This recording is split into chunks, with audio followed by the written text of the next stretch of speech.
My name is Bernie, and today the group two will be discussing the six core claims of globalization. This is for educational purposes only. Our group is allowing Mr. Roldan B. Ardines to use this as an educational material. Now, the learning objective of this lesson is that the learners should be able to know the six core claims of globalization and expound each based on their understanding. Claim 1. Globalization is about the liberalization and global integration of markets. Globalization is about the liberalization and global integration of markets, meaning the triumph of markets over government remains at the center of globalization. It means that the government is hands off when it comes to market or the ones that sell their products. As an effect, power is overly controlled, whether it be taxation, crime prevention, anti competition, policies, social services. Now, the markets are the driving factor behind globalization as they supply the consumer's needs. Let's say, for example, whether the consumer is craving for food, there could be Walmart, Jollibee, for example, fast foods, Greenwich, Domino's. Let's say, what are the examples? Domino's, Big Joe's. As you can see, there are many examples when it comes to consumers' needs. The only thing we have is the producers who will cater such needs. Now, the liberalization of global markets encourages participation of entities. Let's say participation is equals to governments minus restrictions. Let's say Jollibee wants to sell something unique. As long as it does not violate the laws, they are free to do as they please. They want to sell food that is very flavorful, that is very new to the area. That is where the liberalization takes place. It means that the producers or the businesses are free to do as they want as long as it does not violate the law. This could be selling new flavors, selling new viands. For example, two-piece chicken. It could be anything. It could range from food to raw materials. Now, according to Michael Frieden, globalization exists in people's minds because it has a consistent set of coherent and complementary ideas and beliefs about the global order. In short, globalization is a political belief system that helps a certain class.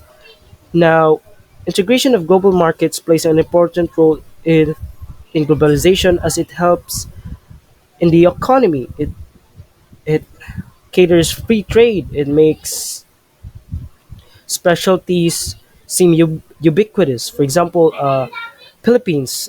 Philippines is a tropical country, whereas in America, for example, America isn't. So, America imports bananas or any other tropical fruit, and that is where integration of global markets come in. Uh, America imports bananas while the Philippines imports products that we are not capable of procuring. For example, this could be uh, trucks, since Ford, for example, Ford, yeah, that's an automotive. We could food and procure food and trucks. For example, in Japan, we could have there's kimonos, so on and so forth, in India. Now, as stated in President George W. Bush in his document, that policies that solidify market incentives and market institutions are relevant for all economies, industrialized countries, emerging markets, and the developing world. Now, once the business owner has incentives, of course, it solidifies the economy because it promotes growth in the company. It promotes growth in the market. It helps employ and helps employment. For example, employees. Now, when a company employs employees, of course, it's going to have growth in line. In this case, for example, Jollibee, again, Jollibee, and they want to expand their borders to other countries. Of course, they're going to employ more employees, in this case, to cater the restaurant's needs, the consumers. Now, this is my take on the claim one, which is the globalization is about the liberalization and global integration of markets. Now, claim two will be discussed by my other member. So the second claim, or the claim to Manfred Steger ideology of globalization, it states that globalization is inevitable and irreversible. Globalization is a sign of a progressive change in mankind. It is also an irreversible process due to the growing demands in every facet of globalized markets across countries. It involves increased trade, greater mobility of labor and capital, and increased interdependence of national economies. Due to growing demand on all aspects of globalization market of developed and developing countries, it is ever growing. In this thought, we understand that globalization has always been there, has always been here, deep-seated in our consciousness. We always wanted to expand, we always wanted to explore, maybe not colonize, which we thought that's the right thing to do. But the later understood colonization is the way, but integration is collaborating with other countries. It's already there, we cannot stop that no matter what happens in the world. Globalization will always be there. And I always ask what could possibly happen that would close the world, that would close the countries, each country to the other countries. And then the pandemic happened. And then we close our borders to the other countries. And that time our the other countries are not allowed to enter our country, the Philippines, right? Sometimes the Philippines is not allowed to enter their countries. Well, despite that, globalization still happen, right? The exchange of products, the purchase, the sales of products still there, the exchange of help of community outreach, giving of help, uh, the exchange of values of media, entertainment, still, despite closing the borders of each countries. So it is inevitable. We cannot stop. We cannot reverse it. That we stay, we go back to be alone. In fact, even the most communist countries, they would have identified North Korea. We know already North Korea is a communist countries. North Korea enclosed the borders to South Korea. They still connected with the world.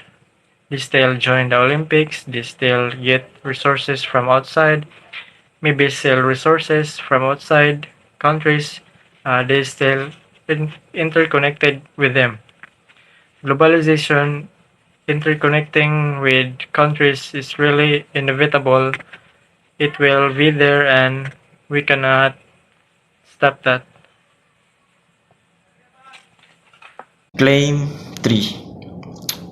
Nobody is in charge of globalization. This state means that there is no single person or entity who has complete control over the process of globalization. Globalization refers to the interconnectedness of countries, economies, and cultures on a global scale. Although there are various institutions, organizations, and governments that play a role in facilitating globalization, there is no central figure or authority that oversees the entire process.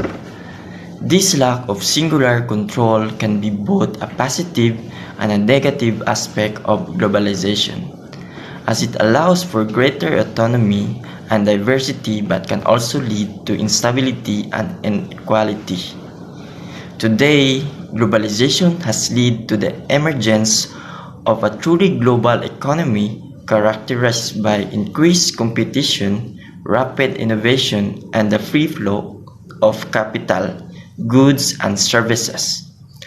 Although it has provided many benefits in terms of economic growth and international cooperation, it has also contributed to significant socio-economic inequalities and environmental degradation.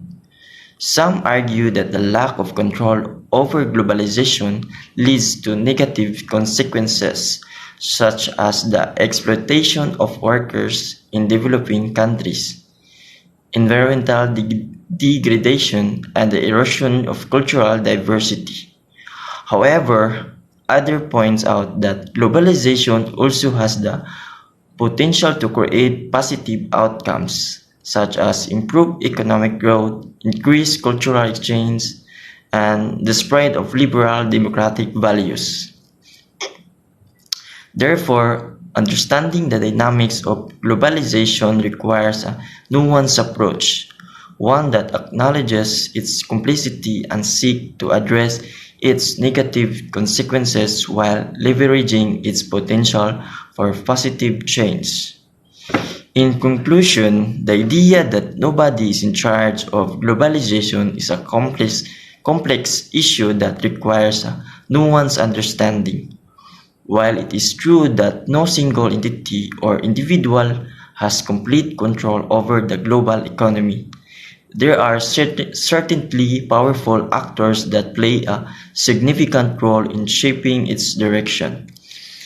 It is important to recognize the impact of multinational corporations, international organizations, and governments on the process of globalization, while also considering the agency of individuals and communities who are often marginalized in this system. By acknowledging the complexities of globalization and striving to create a more equitable and sustainable global economy, we can work towards a future where everyone has a voice in the decisions that affect their lives. Nobody is in charge of globalization means globalization is inevitable and all countries in the world must prepare themselves, and no one is specifically responsible for this. We're all connected and nobody is in charge. So, claim 4, globalization benefits everyone. So, globalization benefits everyone is a statement that asserts the process of globalization, which involves the increased interconnectedness and interdependence of countries and economies, is advantageous for all individuals, communities, and nations.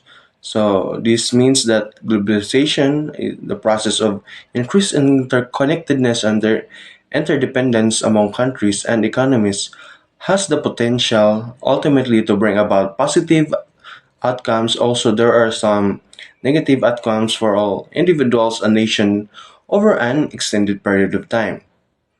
So here are the pros of claim 4. So economic growth. First is economic growth. So this argue that globalization can lead to economic growth by increasing trade, investment, and the flow of capital, like happening now in almost every nation. So this in turn can create jobs, increase income, and improve the standard of living for people in both developed and developing countries.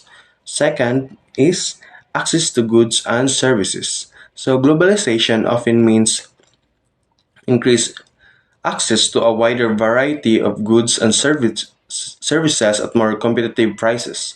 So this can benefit consumers by offering a broader range of choices and potentially lowering the cost of living.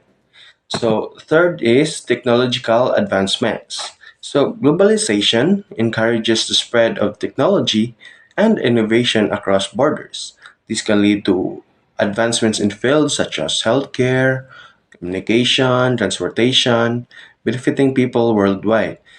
The fourth is cultural exchange. So, when globalization is happening, the people from different cultures interact more frequently through globalization. There can be positive cultural exchange and enrichment, exposure to different ideas, art, and traditions can promote tolerance and understanding.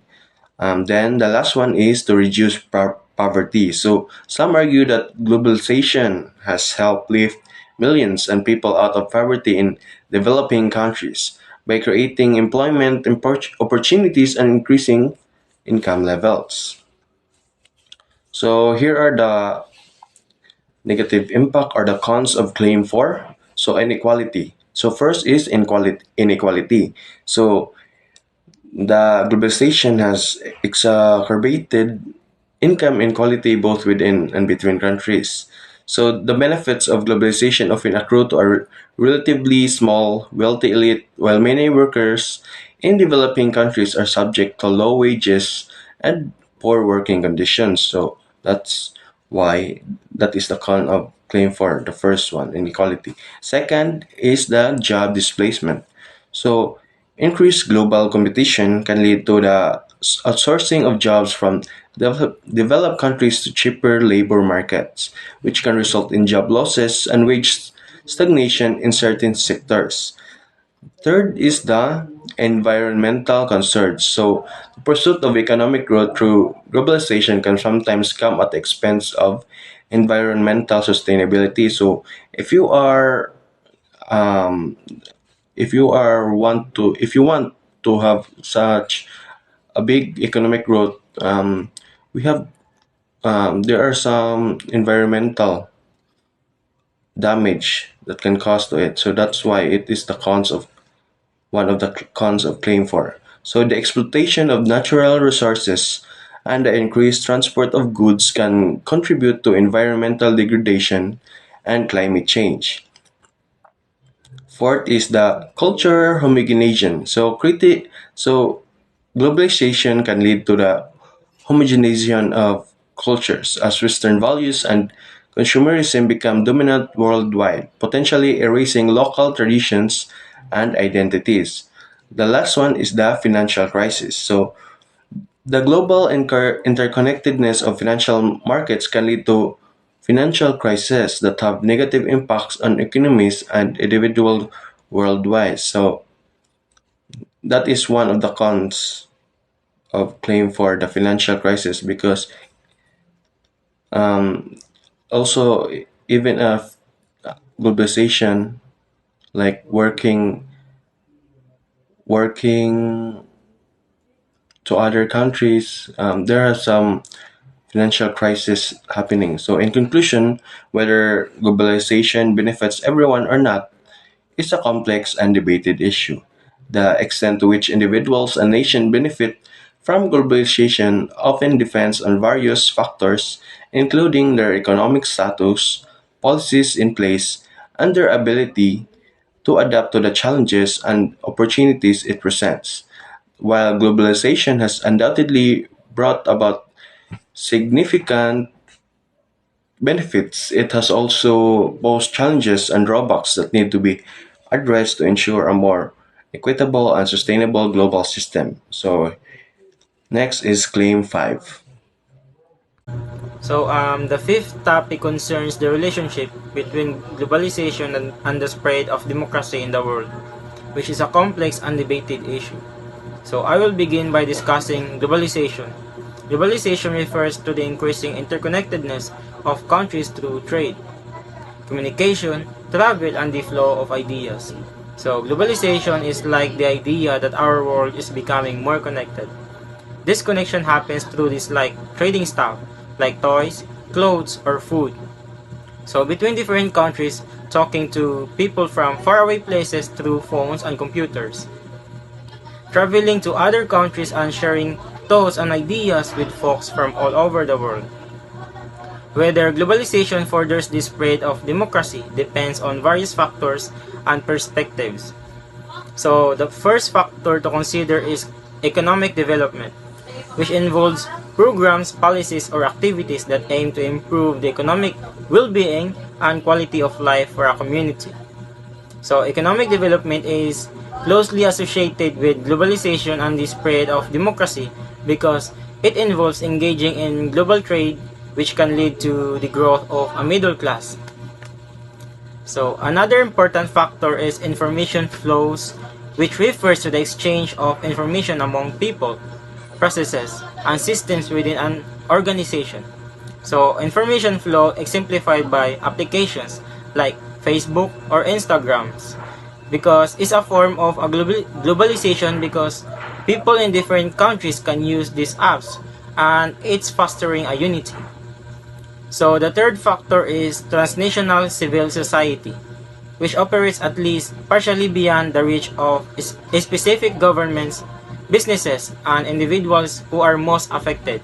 So for example, a Japanese restaurant that operates both in Japan and the Philippines represents transnational civil society and reflects globalization.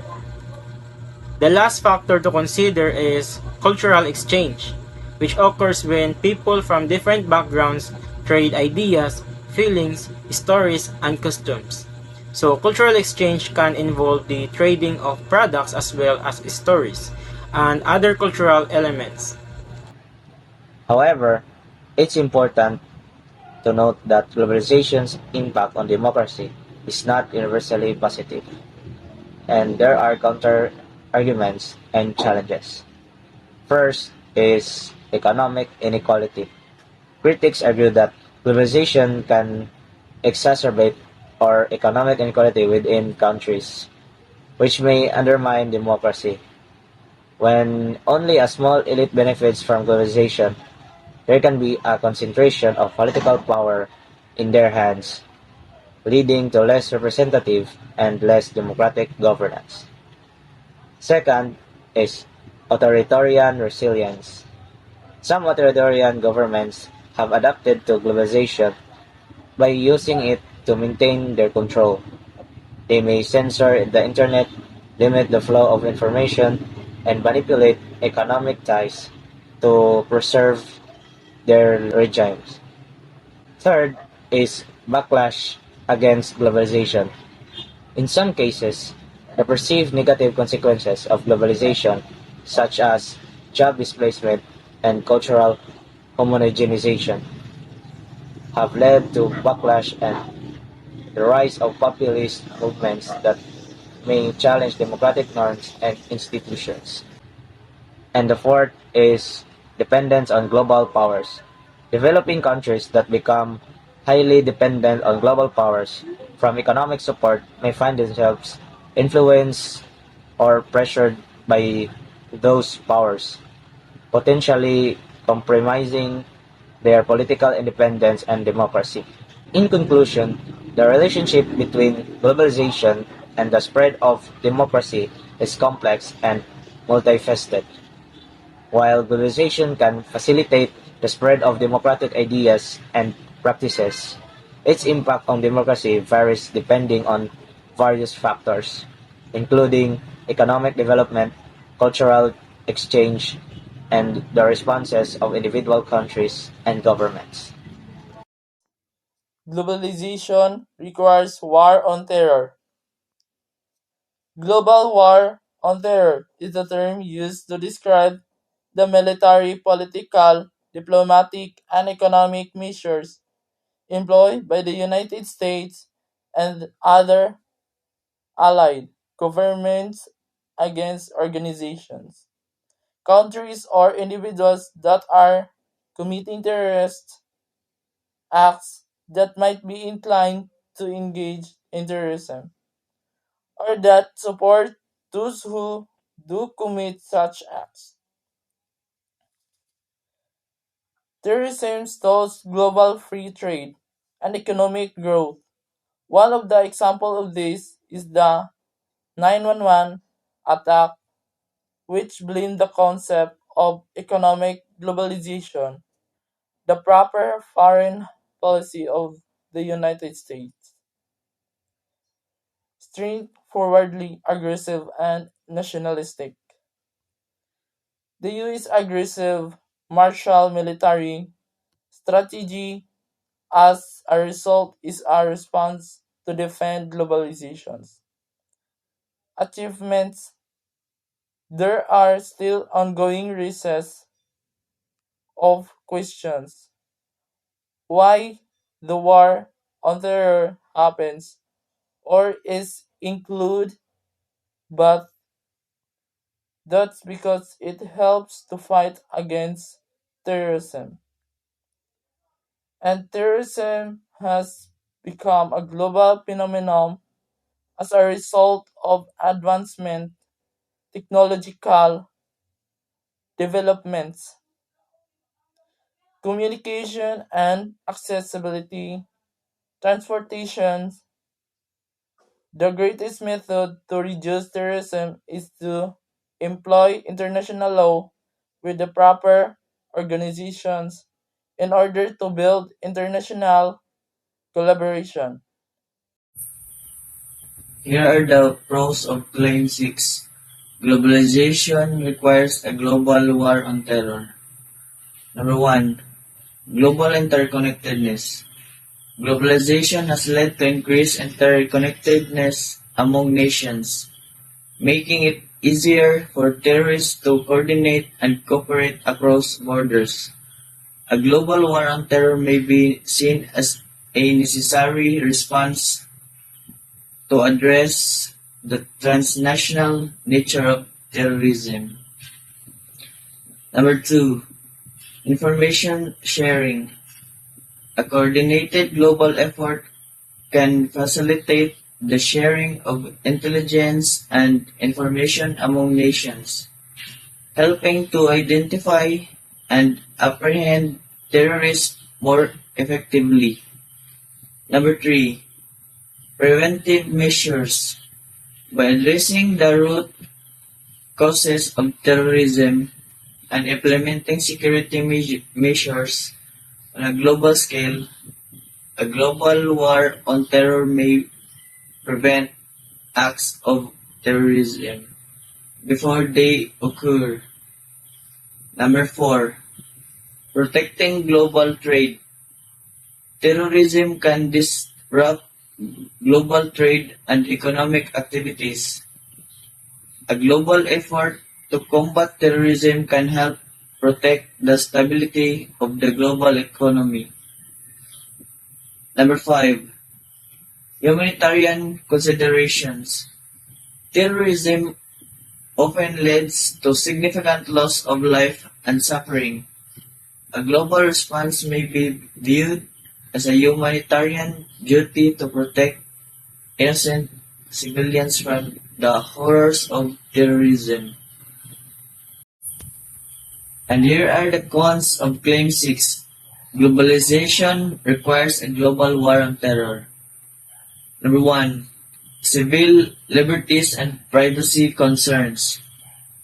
A global war on terror can lead to increased surveillance and the erosion of civil liberties and privacy rights, as governments may adopt draconian measures in the name of security. Number 2. Counterproductive policies.